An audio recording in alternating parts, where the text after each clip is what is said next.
shaped by centuries of British history. From state occasions to grand weddings, every aspect of their lives is governed by traditions. For the nation, they provide spectacular moments. Everything the royals do has symbolism, has significance. We take a look through the Royal Rulebook from the very beginning.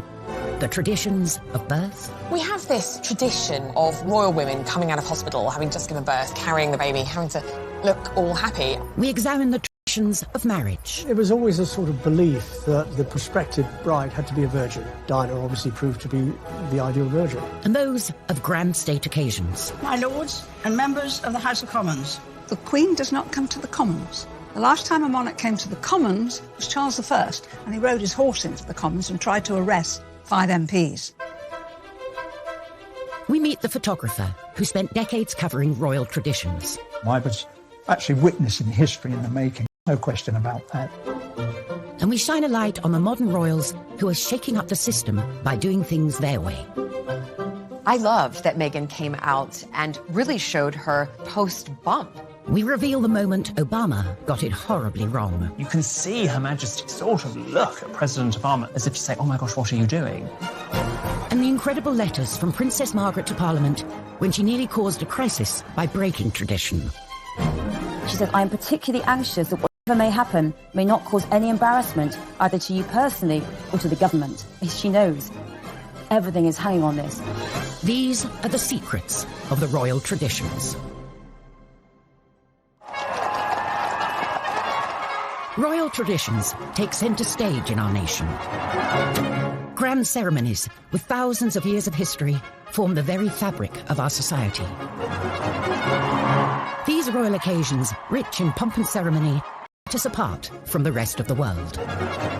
The Queen sees tradition, sees ceremony as absolutely vital to maintaining the strength of the monarchy. That, to me, is what makes the royal family the royal family. It is the kind of protocols and traditions that they've had for centuries.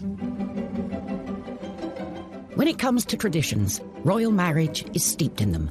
But as a result, monarchs can't always marry who they want. Prince Charles met Camilla when he was young and single. He was introduced to her through her flatmate. Camilla had been dating Andrew Parker Bowles, and then they split up in 1971. She then met Prince Charles. Apparently, she said, my great-grandmother was the mistress of your great-great-grandfather, so I think we have something in common. Romance blossomed, but as a royal... That whomever he married, who would be the next Queen of England, had to be a member of the nobility and had to be whiter than white. There was a sort of general belief that the heir to the throne should marry a virgin. The pressure for Prince Charles, and really everybody else before him, was huge. You know, there are all these, ticking of the boxes. Charles's cousin and godmother, Patricia Mountbatten, said Charles never actually asked the Queen for full permission to marry Camilla, but if he had, I don't think it would have been allowed. Charles, no longer the young bachelor, under growing pressure to find the perfect bride. Enter the blue-blooded teenager, Lady Diana Spencer. She was young, she was from a good background, and it was insinuated that she hadn't had a lot of relationships before. There was pressure on him to get engaged and to get married, because at 33, he really had to produce an heir. He'd only met Diana 12 times before they got engaged, so was it really about love, or was he looking to fulfil his role as prince? Prince Philip did write a couple of notes saying, you've got to make up your mind, yes or no. You can't keep this girl hanging around. At 3 o'clock, Prince Charles and Lady Diana appeared for the first time in public. With the words of his father ringing in his ears, Charles bowed to tradition and quickly moved to close the deal. And I'm amazed that she's been brave enough to take me on. And I suppose in love. Of course. Whatever in love means. Particularly now, through the eyes of the 21st century, we watch that interview and just cringe, because he either didn't love her or he didn't know how to tell her he loved her. In July 1981, the traditional fairy tale wedding played out in front of a global television audience of 750 million. But both, in fact, had reservations. A couple of days previously, Diana had had supper with her sisters, And she said, I don't think I can do it. I don't think I can go through with it. And one of them said, bad luck, Dutch, the nickname for Diana, bad luck, Dutch. Your face is on the tea towel now. You've got to do it. And she already at that point thought that Charles had a mistress in Camilla Parker Bowles, and of course, she was right. Tradition, which brought the two of them together, was not enough to save the marriage, which ended in separation in 1992 and finally came to a close in 1996 with divorce. The traditional way of doing things just didn't work. If Charles had been allowed to sort of pursue who he wanted and marry who he wanted, it would have saved Diana a lot of heartbreak, and it would have saved the whole family a lot of heartbreak. Coming up, the very special christening gown, passed down through every royal generation for over a century. The Honiton lace christening gown is the most wonderful symbol of royal tradition. And discover how Princess... Yes, she can marry him, that's fine, but she must lose her title and she will lose her position.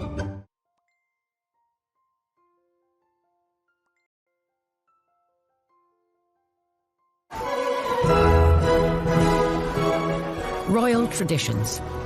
They don't just make for grand occasions full of pomp and ceremony. For the Queen, they're an important reminder of the link between God and the monarchy. The Queen is head of the Church of England. She's Supreme Governor of the Church of England. She believes in her role, and believes in her role as being one for life. And for any royal, these traditions start from the minute you're born. The proud and now rested father was the first to arrive this morning. One wing of a hospital in West London has become synonymous with royal traditions when it comes to births. Prince George was born at the Lindo Wing, where his father was born and his uncle was born, and so many other royal babies have been born. Kent Gavin covered every Lindo Wing photo call for over 35 years, starting with Prince William. Well, we went down there, anything up to, I think it was about 2 weeks prior, because we weren't exactly sure of the date. Police had to put barriers up, and the roads were sealed off, and we used to chain our step ladders so that they could not be moved, and you wrote your name bit on felt, Kent Gavin, Daily Mirror, or whatever it was. Less than 2 days after arriving here, Prince, Princess and baby Prince emerged to the cheers of the crowd. It was over in minutes, you know, everybody shouting and screaming, but of course it was front page pictures. Kate and William carried on the tradition of the photo call on the steps of the Lindo Wing, whilst paying tribute to the past.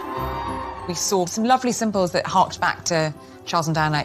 When Prince Louis was born, she wore that red dress, and quite similar to what Diana chose, coming out with Prince Harry. So there are nods to what has gone before, tradition-wise. The Duchess looked somewhat tired, but very happy in a beautiful red dress and high heels.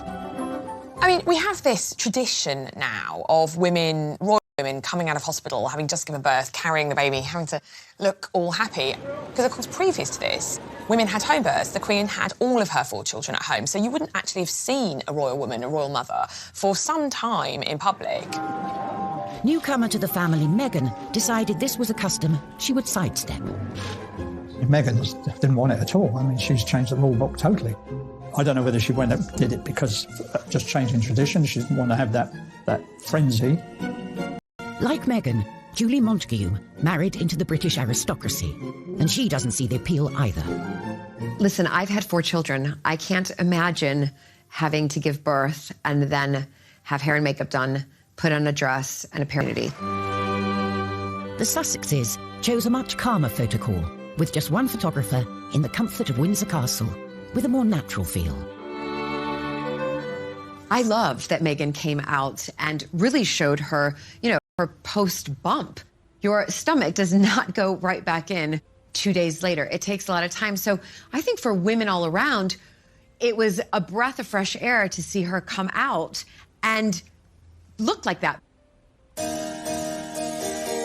Perhaps this modern tradition of showing the baby within days of being born can be traced back to a curious incident in the 17th century, during the warming pan scandal.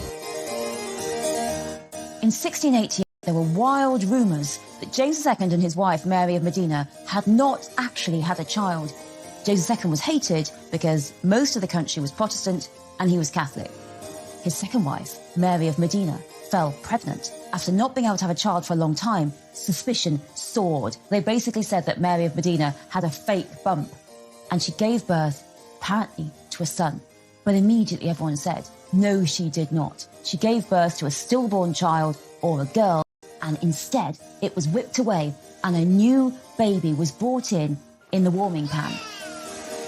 And this was a huge scandal. No one believed that the baby was real, and as a consequence, James was pushed off his throne, and therein came the tradition that every royal birth after that had to be witnessed by a senior member of the government to assent that the baby was truly royal. Thankfully, no such scandal with the more recent royal births. And when it comes to traditions, first on the royal baby to-do list is the christening, where everything down to the gown has a story. So the Honiton lace christening gown is the most wonderful symbol of royal tradition when it comes to royal babies. It was the christening gown that Queen Victoria and Prince Albert had made for their first child, Princess Victoria, for her baptism in 1841. Made of fine lace from Honiton in Devon, it was used as the christening gown for every king, queen and minor royal for 163 years, including our current queen, for her christening in 1926, and Prince Charles in 1948. Here is the first picture of His Royal Highness Prince Charles of Edinburgh, second in the line of succession, just 4 weeks old. Over 30 years later, he carried on the tradition with his own son. Granny was christened in this. Great-granny. And I was. Look, I was christened in this. Looks remarkably well despite it. The Victorian gown. Prince Edward and Sophie Countess Wessex's firstborn, Lady Louise, was wearing it. The Queen noticed that it was looking quite fragile, and she commissioned her dresser, Angela Kelly, to make an exact replica of it to be worn by future babies. And since 2004, the gown has been worn by every royal baby, right up till Archie. As well as the gown, a big part of the christening experience is the all-important pictures with the family. Kent Gavin was handpicked by the palace as the only photographer for Prince William's big day in 1982. On arrival at the palace, I was given a list of the running order to which I could expect the photo call to take place. And the first one was Diana and Charles, and the only thing was that William was crying his eyes out. But Diana had the solution to that on and off during the photo call, and that was to put her little finger in his mouth. About 3 minutes had taken place before that picture was taken because of William hollering and hooting. But then, as it was like military clockwork, the Queen came out, Philip, Queen Mother, just sat down perfectly posed. It had all been organised and rehearsed for us. But it was William who was stealing the show, obviously, because of his crying. And normally we would have been present for those sort of pictures. This particular picture was the one that most of us ran on the front page. Many years later, William requested a copy of that picture, to which I sent him, and he sent me a very nice letter in reply. That was the last picture on the actual running order. And I walked across to the Queen. I said, "Excuse me, ma'am, but there is one very important picture missing, and that is the Queen Mother, the oldest and the youngest." And she went, goodness me, how we missed that, And she called out, "Mother, Mother," and she sat down there. Diana handed William over, and that magic, yes, wonderful picture. And of course the Queen was very grateful as well. She has a whole set of all of these pictures. Royal babies aren't just born into the Windsor family, but into an institution with hundreds of years of strict traditions. In the 1950s, a princess hell-bent on breaking with tradition rocked the establishment when she fell in love with the wrong man. When Princess Margaret was a young woman, she fell hopelessly in love with a member of the household, the equerry to her father, Group Captain Peter Townsend. He'd been a war hero, he was handsome, he was charming, but he was divorced. In 1953, Townsend proposed to the 22-year-old Margaret. But by law, as a member of the royal family under 25, Margaret needed the Queen was forced to make very difficult decisions with her own sister. As head of the church, the Queen felt she couldn't sanction the marriage. She asked Margaret to wait for 2 years, as at 25, the matter would then be up to Parliament. They knew that there was every likelihood that if they bought time, they might be able to sabotage Margaret's relationship with Townsend.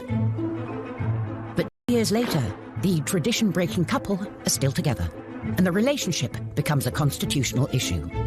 Kate Williams is at the National Archives with files relating to the case, which remain top secret for 50 years. Princess Margaret's 25th birthday really begins this panic and this crisis in government. This letter is amazing. It's written by Margaret on August the 15th from Balmoral, about a week before she turns 25. She's writing to the Prime Minister, and she says, I'm going to tell you of any personal plans for the next few months. She says, I am particularly anxious that whatever may happen may not cause any embarrassment either to you personally or to the government. She knows everything is hanging on this.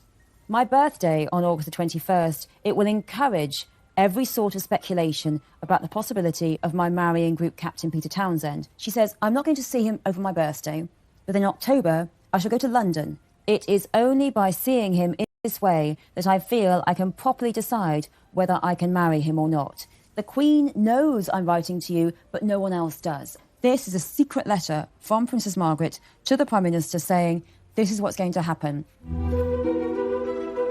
With the threat of this possible marriage very real, the government sprung into action. This letter is from the Cabinet Secretary, Norman Brooke, and it's written the day after her birthday, and it is advising the Prime Minister on what to do next. And he's saying, I am quite clear that this is not a matter for the Prime Minister alone, and crucially, it's not just the British government, it has to be the other Commonwealth governments. They all have to be consulted, and they all have to agree. With the seemingly impossible task of gaining Commonwealth consensus, the government set harsh conditions for Margaret. They say to her that yes, she can marry him, that's fine, but she must lose her title and she will lose her position on the civil list. So with absolutely no money or no status whatsoever, she really will be completely excluded. For Margaret, just 25, the cost of what she would lose by breaking with tradition was just too much. I would like it to be known that I have decided not to marry Group Captain Peter Townsend. For a princess, love is not straightforward in the 1950s. It becomes about politics, about religion, and about society itself. These days, divorce is no longer a reason for royals not to marry. For however, are still full of traditions. And the Victorians are responsible for a fair few. Queen Victoria chose to wear a white wedding dress, a tradition that has passed down through the generations. Up until then, royals and indeed commoners generally tended to wear coloured dressings. And the couple chose to have a wedding cake which had a topper on it with figurines of the bride and groom. There's a traditional role for the bouquet too. Their eldest daughter set another tradition when she picked some myrtle from Osborne House for her wedding bouquet. And again, it's something we've seen with both William and Kate and Harry and Meghan. The Queen Mother started her own tradition when she put her wedding bouquet on the grave of the unknown soldier in Westminster Abbey. Obviously, she lost her brother in World War I, so she was probably thinking of him. Traditionally, the royals marry in abbeys and cathedrals, like St. Paul's or Westminster. Charles and Camilla were forced to choose a more humble venue. Both Charles and Camilla wanted to have a civil service at Windsor Castle, but they were slightly dismayed to find out that if they had been granted a wedding licence by the local council, that means anyone could apply and get married at Windsor Castle for the next year. So they scrapped that. And it would mean that we had the heir to the throne getting married in a local registry office in Windsor with, before him, Mr. and Mrs. Smith, and after him, Joe Bloggs and Kathleen from down the road. There's one tradition the nation and the world looks forward to at any royal wedding. The wedding kiss, of course, is iconic nowadays. So many people will be surprised to know that, in fact, there have only been 3 royal couples who've kissed on the balcony at Buckingham Palace. There was Princess Diana and Prince Charles. They were the ones that really started that tradition. By the time Fergie and Andrew got married, of course, the crowd were waiting for the kiss. And they played up to the crowd and put their hands to their ears. And then the kiss carried on. Coming up, how the Queen's traditional meetings with her prime ministers were not always ones she enjoyed. Famously, she liked John Major. She didn't care for Margaret Thatcher. How the traditional method of royal execution went horribly wrong. So her head falls out of his grasp, drops onto the floor, rolls along. I mean, it's just horrific.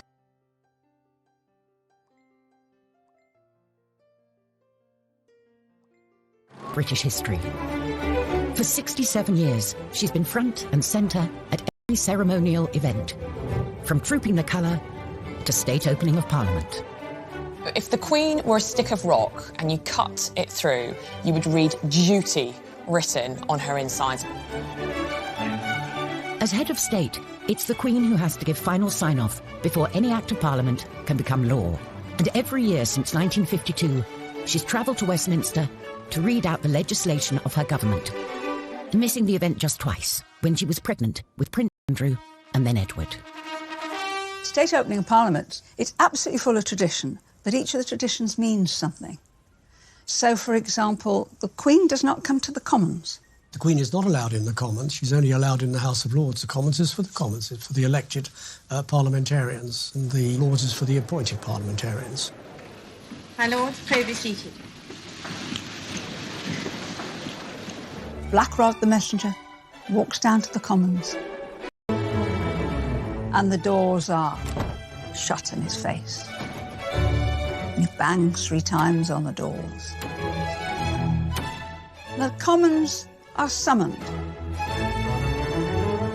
MPs file into the Lords to hear the Queen give a speech outlining the agenda for the coming Parliament.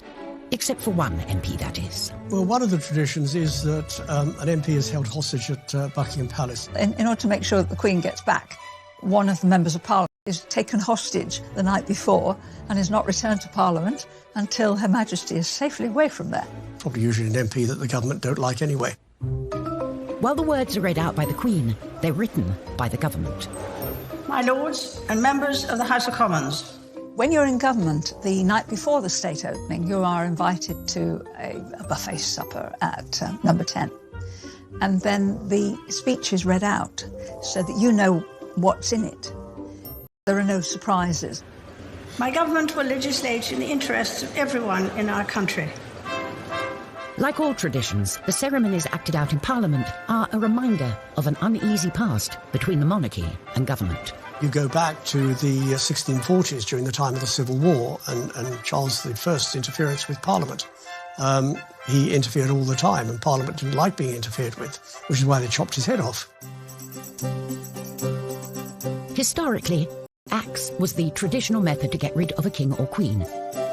And 60 years before Charles I, his grandmother, Mary Queen of Scots, had one of the most grisly executions of all. You'd think, as a royal, that if you had to be executed, it would be done in a very official and perfect way, but not for Mary Queen of Scots. So clumsy. First go, he just bashes the back of her head, and she's heard to groan. The second go, the head's still attached. Finally, at the third go, he gets the head off. He holds up the head to shout, "God save the Queen," by the hair, but Mary was wearing a wig, so her head falls out of his grasp, drops onto the floor, rolls along. I mean, it's just horrific. The spectators in this public execution are shocked and horrified. What a dreadful, horrible public execution for this woman who had been known as one of the most beautiful queens in the world. Thankfully, the monarchy is on a more stable footing these days. And as head of state, the Queen carries out her duty by regularly checking in with her Prime Minister. The Queen traditionally meets with the Prime Minister weekly for an audience, tends to be on a Wednesday. They meet for between half an hour and an hour. The idea is that the monarch is briefed on what's happened in Cabinet from the Prime Minister's viewpoint. The Queen's had a business relationship with her Prime Ministers, but there's some that she's liked more than others. She was very fond of Harold Wilson. She was very fond of Jim Callaghan. Famously, she liked John Major. She quite liked David Cameron. She didn't care for Margaret Thatcher. Margaret was hugely deferential. She adored the monarchy and would be almost kind of crawling, which irritates a strong personality, doesn't it?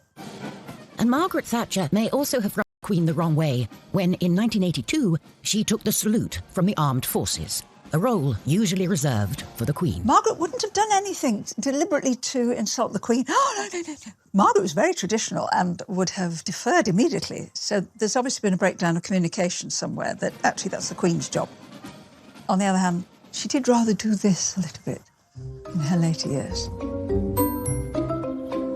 While the rest of Parliament is on their summer break, the Queen hosts the Prime Minister in a supposedly relaxing gateway in the Scottish Highlands. Every year, again, another tradition, every Prime Minister is invited to a long weekend at Balmoral where the Queen spends People very often go up for a long weekend with their husband or wife and spend time with the Queen up there. Tony Blair and Cherie hated it. Cherie talks of being really embarrassed about the servants at Balmoral unpacking all of your bags and you're putting all your clothes away. And I think she famously said that she didn't want to pack contraception because she was so worried about them seeing it in her bags. And I think that's where their youngest son, Leo, was conceived. You know, there's a wonderful story about Tony Blair, the first time he was really talking to Prince Charles as he was Prime Minister. And I was saying, oh, what do you want us to call you? And Charles just looked down his nose at him and said, you call me Sir. From garden parties to public engagements, between them, the royals meet thousands of subjects every year. Protocol helps ease the encounters and avoid awkward moments for either side. Etiquette and protocol is important for the royal family because it tells people what to do. With the Queen, you would say, Your Majesty, followed by Ma'am, and yes, it's ma'am as in ham, not ma'am as in farm. And with any other member of the royal family, it would be Your Royal Highness, followed by Sir or Ma'am. If you're a British subject lucky enough to meet the Queen, you're expected to bow if you're a man and curtsy if you're a woman. Now, for men, it is not a bow from the waist at the end, like you would do at the end of a stage show. Now, for ladies, you would do a curtsy. You keep your hands by the side, as straight back, one foot behind the other, and just a gentle bob at the knees. You don't need to do a terribly deep, grand court curtsy, like Theresa May or Margaret Thatcher did. Totally fine 80 to 100 years ago, but today, just a small curtsy will do. We need to show the monarchy some respect. So when Her Majesty has finished interacting with us, if we are the ones leaving the conversation, we don't show our back. We don't just go, yeah, bye, and walk off like so. Instead, you take a few steps backwards before turning and walking away, trying not to show your back. Sometimes, even world leaders get protocol wrong, as President Obama demonstrated when he spoke over the national anthem during an embarrassing moment in 2011. Your Majesty, the Queen. So President Obama has asked everyone to stand up. So far, so good. He says the words, Her Majesty the Queen. That's all he needs to say. Remember, it's a toast, not a speech. And then, just in that slight pause, To the vitality of the special relationship. The musicians start playing God Save the Queen. You can see Her Majesty sort of look at President Obama. To this blessed plot, this earth, this realm. And then Her Majesty herself breaks protocol. She actually interrupts the national anthem. The Queen. And says, oh, that was very kind, thank you. So she deliberately breaks with the etiquette in order to be more well-mannered. For the monarchy, a break with protocol is rare, but occasionally it attracts people who are rule breakers keen on shaking up the system. Princess Diana was kind of the ultimate royal rule breaker, really, because she dragged the royal family kicking and screaming into the 20th century. She definitely helped transform the monarchy, and I think the royal family we've got today, especially through our boys, is very much through her influence. The Broderick ward of the Middlesex Hospital is the only specially designed AIDS ward in Britain. It was how she engaged in her charity work, which was perhaps the biggest departure. She was really the first royal we saw in public hugging children, putting children on her lap. When we did the HIV/AIDS campaign, we were tackling serious misunderstanding and prejudice. We had a disease that was rampant and that was killing people in a horrible way and for which there was no cure. She came, she sat on the bed to somebody who was dying of AIDS, she held their hand, and it made a difference. It really did. But this break with tradition came at a cost. By opening up more to the press and the public, she grew more vulnerable to the darker side of... A couple of weeks ago, and I got into a taxi, and two paparazzi pulled up at the lights. One got off the back of the bike, undid the cab door, and she fell into the well of the cab. And he said, this person, raise your head, I've got a mortgage to pay. She was in tears when she related that story to me. I just felt for her. Behind the scenes, the monarchy wasn't happy with the change Diana was bringing. She was viewed by many within the institution as someone who was shaking things up too much. We wanted something a bit more safe, a bit more homespun. And she said, no, these are the things that need attention. These are the things that need to be talked about. It wasn't just how the royal family operated that Diana changed. She also changed the traditional way in which royals dress. Designer Jacques Azuguri played a vital role in moving Diana away from traditional royal dress and transforming her into one of the biggest fashion icons on the planet. I was always excited to see her step out into my dresses. There was just something about her wearing my dresses, you know, the Princess of Wales. And also the process leading up to her wearing that dress was always so friendly, so comfortable and exciting. This is one of the first times that she kind of went a little bit modern. It was, I'd say, probably about 4 inches above the knee, which for a princess was very, very short. Red was one of her strong favorites. As you notice, it had a little opening down the front. She wanted to actually wear it to there, showing a little bit of midriff. Of course, we didn't allow her to. Another famous dress Diana wore during an important night in 1995, where she smashed a vengeful fist through every conceivable royal protocol. It was the night of the bombshell Panorama interview, in which she made a series of startling claims, including, there were 3 of us in this marriage. She called me actually 2-3 nights before the interview was going to go live, and she says, I need a dress. I've done an interview. I haven't said anything wrong, and I'd like to wear something really stunning and sexy. And I took 3 black dresses from the shop, because, you know, the royals are not usually able to wear black unless it's for mourning. But of course now she could wear any colour she wanted. We unzipped them out of the bag, and straight away she said, that one. And she wore this, attending, and again, the décolleté on here was very low for the time. Her birthday was coming up in July, and that's where we come to the birthday dress here. She was meant to be wearing another dress for the Tate centenary, but I think as a thank you to me, she actually wore this dress. This was Diana on her 36th birthday. It was really a time of her breaking away from her past, really, the traditions, the royal protocol, and moving on with life as she really wanted to live it. And sadly, that was the last time she was seen in public with, you know, a full evening gown. Dear Jacques, I was quite overcome on opening the parcel. I'm absolutely thrilled to have been given such a beautiful dress for my birthday. Thank you more than I can possibly say for making this day particularly special. Lots of love, Diana.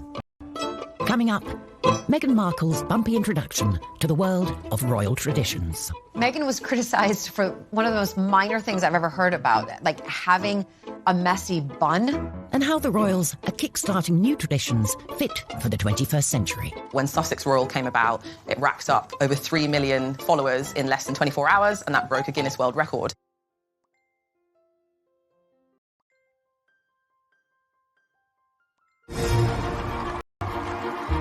The British monarchy. For over half a century, through change and challenge, they've kept alive traditions celebrating our collective past. The Queen has been the absolute constant. She's lived through the swinging 60s, the miners' strike, the social media age, and she's still here. Now it's up to a new generation to bring the monarchy forward. Meghan Markle is one of the most talked about modern royals. Since her introduction to the royal family in 2016, the headlines have been full of stories of her breaking traditions. Listen, Meghan comes from California, you know, sort of really the land of the free. And then all of a sudden having to move over to this country, marry into the royal family. There's a lot of rules and really regulations that she has to follow. It must be a real shock for Meghan because she was this independent Hollywood actress doing what she wanted, essentially. And now something as innocuous as her closing a car door, headlines around the world. She's closed her own door. Oh, my God. Meghan was criticized for one of the most minor things I've ever heard about, like having a messy bun. I mean, honestly, please find something else because I actually thought that messy bun was really cool. Meghan shouldn't have worn black nail varnish. I mean, honestly, there is no protocol on what colour nail varnish. If anyone's criticising Meghan for not wearing tights, let me tell you something. Sarah Ferguson, Duchess of York, didn't wear tights. I was at an event as minister where she came to do an opening, and she turned up actually looking scruffy, which is a no-no, because the people who are there, they come to see the magic and the style and the grace of royalty. Kate, who stuck to the traditions rulebook, received the opposite criticism from Meghan when she was labelled robotic. I get to see them privately, the royals, and drinks receptions, and she's actually got a wicked sense of humour. But I don't think Kate feels that she can ever kind of let that show publicly because that's not really what's expected of her as the wife of a future monarch. The young royals are creating new traditions fit for the 21st century, thanks to the new digital age. The social media development, you know, in the royal family has been a big thing in the last few years. You've seen Instagram accounts. But when Sussex Royal came about, it racked up over 3 million followers in less than 24 hours, and that broke a Guinness World Record. So you can see that there's definitely an appetite for people wanting to know what the royals are up to all the time. And it definitely gives them much more control over the story that they want to tell. For Prince William, being able to take back control is personal. William and Kate rarely allow their children to be seen in public, so their presence here guarantees a media frenzy. I was on a shoot with Prince William. We were talking about how things were regarding his mother. And he said, I can assure you that I will never, ever let happen to my wife or my children to what happened to my mother. Kate has increasingly taken the tradition of royal photography into her own hands. The royals are issuing and controlling their own images. I'm not on about the public events. I'm on about the birthdays or the special event. You get these lovely pictures that Kate issues. It's taking the sting out of paparazzi, if you like. As is tradition, the monarchy will one day pass over to Charles. I think Prince Charles, in many ways, will be a very good sorbet monarch. He'll be a lovely palate cleanser between what we have now and what we will have in the future. Charles, I think, sees the future of the British monarchy similarly to some of the European monarchies, which have kind of massively slimmed down. We've seen that in balcony appearances. You know, we've seen just the Queen with Prince Charles and Camilla and his sons and their spouses. And unlike the Queen, whose opinions remain secret, Charles has already expressed his views in public on topics ranging from the environment to architecture. Charles, I know that he is itching to get involved in government politics and itching to get involved in lobbying at that level. I can only urge you to think of your grandchildren as I think of mine, and of those billions of people without a voice. What he will find very hard to do will be to curb his statement of his opinions or pushing the government to do things. We don't want the royals to take sides. We really don't want the royals to express opinions on things. Whoever is on the throne and whatever they wish to express, one thing is for certain. These royal traditions, which have been at the very heart of our nation and monarchy, will remain. This is what makes the United Kingdom, this is why we get the number of tourists we do get, because we do have tradition. And our traditions go back historically hundreds of years, and it's important that we maintain them. Royal traditions are like the fulcrum around which the family circulates. Individuals come and go, but the royal traditions are always there. All those great British traditions will remain. That is what makes the royal family the British royal family.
for him was huge. You know, there are all these, ticking of the boxes.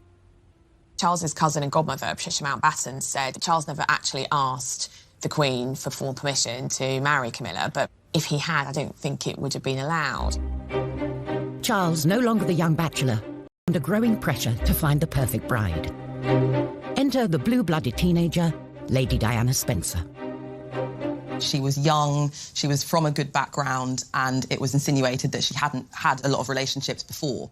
There was pressure on him to get engaged and to get married, because at 33, he really had to produce an heir. He'd only met Diana 12 times before they got engaged, so was it really about love, or was he looking to fulfil his role as prince? Prince Philip did write a couple of notes saying, you've got to make up